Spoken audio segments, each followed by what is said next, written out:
Hello there, ladies and gentlemen. This is the big man Boisterous coming to you with some Silver League Studliness out of the Boisterous Plateau. Down here in the bottom left-hand corner, we have iMoDoomerX spawning in as the red Protoss, and up here in the top right, we have NiCeSHoT spawning in as the blue Terran. Both of them are going over their manner, saying good luck, have fun, and good luck, have fun, DS. Not quite sure what DS means. Dubstep? Don't survive? Interesting. That's just that eludes me what that means. Anyway, Boisterous Plateau cross spawns, I have to favor the Protoss. A lot of times Protoss are going to go for Forge Fast Expand, which is what this is very clearly.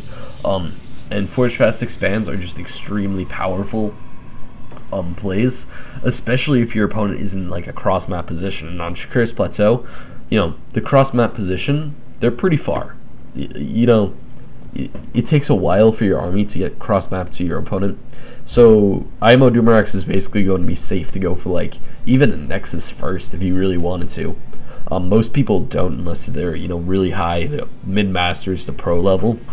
In that general area, people will feel more confident saying, I think I'm safe on this map, I'm going to go for Nexus first. But really, at iMoDoomerX, at the Silver League level, I think it's definitely nice to get that Forge out first, because, at the Silver League, there's a lot more cheesiness that's going to be coming out at any point in time, and it's just, it is much better for you if you go for that Forge first, because, you never know. And NiCeShot asking what's DS, by the way.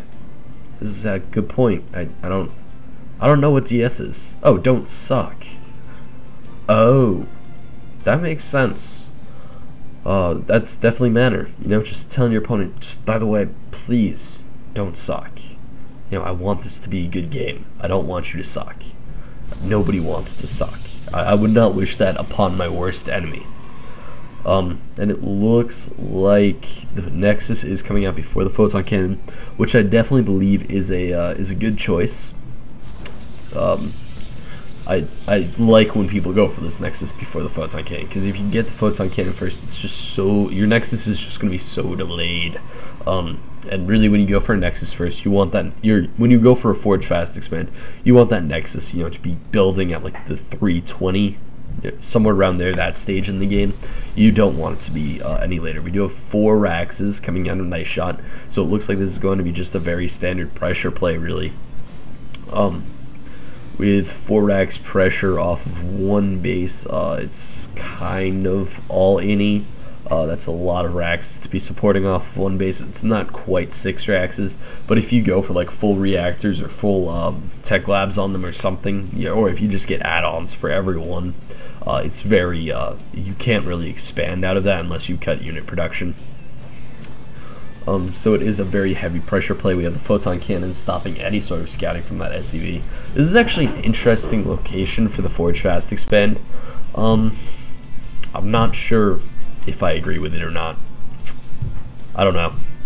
It allows you to put pressure on without having to break down a forge, which is good. But at the same time, it kind of opens you up a lot. If this was a 6 racks pressure play, he wouldn't have to be stuck on this ramp trying to shoot down like 3 cannons at the top. He could just waltz on up and just destroy this cannon very easily, because it's not actually a solid wall off, and then just go right in for the Nexus. So I think that when people Forge Fast Expand, I like to see them all off the ramp. However, against Terran, you don't really need to. Against Zerg, this would definitely be a no-no, because Ling run-bys could just sprint on past into your main, into your natural mineral line, which this cannon doesn't really cover all that well. iMoDoomerX also not being the most efficient with his chrono boost. Like, he could be chrono boosting this right now. He could be chrono boosting an upgrade out, which I definitely like to see. Fast upgrades for Protoss are extremely effective. He is chrono boosting out Warp Gate, so it's no longer capped. But oh, there we go. Now he's also chrono boosting out the +1 upgrades. So that's definitely what you want to do when you go for a Forge Fast Expand, is you get that Forge to work, because it's there. Might as well just get that fast +1. It's a very potent upgrade, really. And these Marines, I think they could actually, if he wanted to, he could probably break this down. One photon cannon can take on like 4 Marines solo, but once you get past that amount, it starts to get dicey. I think with his current army, he might be able to fight off these Marines, but it would be iffy, and iMoDoomerX would at least be trapped into his base. It looks like we have NiCeSHoT going for a secondary orbital command. I'm guessing he's just going to float that down and land it right here. At any point in the near future, probably right now, and there we go, it starts lifting off. He did go for 4 tech labs on these barracks, and he's not actually upgrading anything out of tech labs, which is something that I don't agree with. I think he should be getting stim packs and concussive shields, and even combat shields, really. It looks like he's going for a very marauder heavy army, so he doesn't really need those combat shields. However, whenever you really can, you should be going for upgrades on those tech labs, because otherwise it's kind of just wasting the tech lab being there. He's managing to keep his orbital, that's SCVQ up right there. He's managing to keep his orbital energy pretty low. This one just got enough for another mule, so he should be throwing down that mule anytime now. But, you know, they're both playing pretty cleanly, actually. This is a really fast shield play. I think he, oh, he does have basically all the level 2s. Alright, fair enough. It looks like we have +1 armor coming out. He already has +1 weapons done. He's going for +1 shield. I'm surprised I didn't just save this shield up and go for +2 weapons, because shields aren't that useful unless you're going for Archons, which it looks like he's going to be going for Colossi before Archons, because he got this robo facility.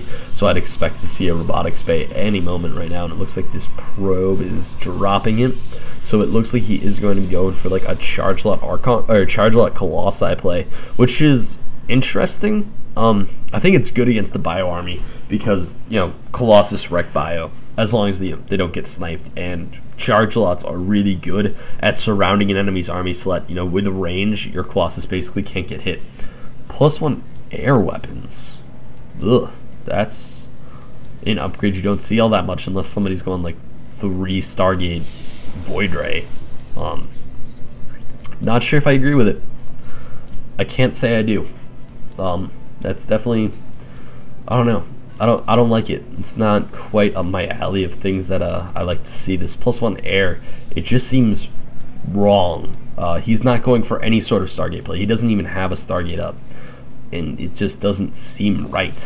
Honestly, it's not right. You shouldn't be going for +1 air upgrades, because there's really nothing in your army that will benefit from it. He got a bit supply blocked there, not quite enough pylons, but he's remedying that currently. And NiCeSHoT is just overall doing fairly nice macro. He's not really getting capped on anything, or capped on any resources. He has a good amount of SCVs at both bases. Not quite optimal saturation of either of these gas geysers, so I would like to see him do that, especially because he's lacking gas in his resource tab. So he should be going for those gas geysers more mainly. It looks like we are going to have a medevac drop. Ooh, medevac drops can be pretty scary. But at the same time, this is a fairly frightening army, especially considering the fact that +2 weapons, excuse me, is almost done, and +2, and you know, zealots with +1/+1/+1 are pretty scary, but zealots with like +2/+1/+2, you know, they're even scarier. Really, that shield upgrade, although it isn't that great on units like the Stalker, because the Stalker is just going to get blown up anyway by Marauders. On Zealots that are light units, and there's not a whole lot in the Terran arsenal that counters light units. They have Hellions, and that's kind of it. Zealots will basically just carve through any sort of bio ball. They'll have a bit more trouble on a mech ball, just because, especially if the opponent has Hellions and like siege tanks, obviously he's going to have more issue. But charge zealots are actually amazingly effective against siege tanks, really. So I think iMoDoomerX is definitely going for the smash down your front door, and the drop is going off, not optimally loaded, but it still looks pretty dangerous.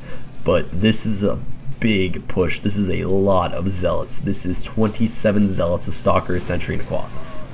The Colossus does get spotted. The entire attack is spotted, in fact, so he does know what's coming. It's just he's already preparing to repair. Even if these force fields are good, and he like force fields these bunkers so that they can't get repaired, he is set. If they're not so optimal, it looks like he's going for a Guardian Shield. Definitely a good choice. And there go the Zealots, and there's so many Zealots. Oh god, they're just gonna absolutely just slice through this. In the in his back there is a drop action going on, but it's targeting the Nexus, which is not good, especially when it's getting carved up by Zealots.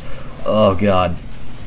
And his front is getting absolutely demolished as all these Marauders go through the best death sequence ever, where they just completely fall to pieces because of the Zealot sushi chefs just absolutely chopping them up. And I'd expect a good game out of NiCeSHoT to be coming out any minute right now. This drop is about to be cleaned up by a second warp in of Zealots, and there's really nothing you can do. I would have liked to see iMoDoomerX go for some more gateways actually, because he's still only on 5 gate production, and he can really support like 6 to 8 gate production if you're going for that sort of heavy Zealot play. But even so, pretty well executed timing attack right after that Colossus range finished, and he had +2, +1, +2, very very heavy upgraded play, which is definitely in the Protoss favor, because the Protoss just have such beefy units that when the upgrades come into play, they just they get so much better.